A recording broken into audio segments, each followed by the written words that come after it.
Sa panibagong umaga ng housemates, Sikat na sikat ang Pinoy, kahit saan mapunta.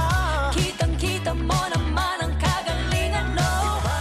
Morning, Ate Mika. Morning! Morning, Ate Clark. Morning, Ate Bianca. Anong oras ka pumasok? Nahirapan ba kayo matulog noong una? Shems. Masyado ba tayong feel at home? samantala si Shuvi nakipagsabayan naman sa workout ng boys.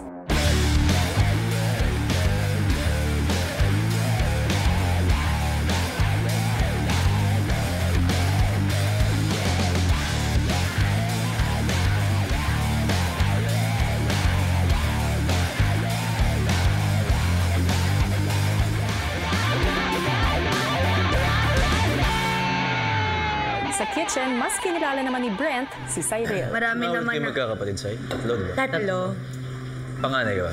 Tapos ang laki ng age gap namin. Yung sumunod sa akin, 8 years yung age gap namin. So ano ako, di ba?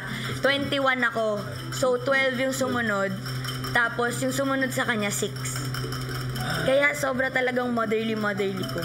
Pero ikaw, kasama mo pa rin yung family mo. Doon ka pa rin nakatira. Sobrang extended kami dati. Sinyung Mga tita ko, relatives lola mo ko, talaga. tapos bumukod na lang kami. Pero kabilang street lang. Ayaw namin pa rin silang iwan. Siyempre yung lola ko matanda na. Maya-maya pa, sina Shuvi at Esnir ay nagkukwentuhan tungkol sa kanilang childhood dreams. Ikaw na ba lalaki sa magkakapatid? Oo. Ate, imagine lahat ng mga kapatid ko nag-majorette. Tapos grade 1 to grade 6, mother majorette na siya bakla.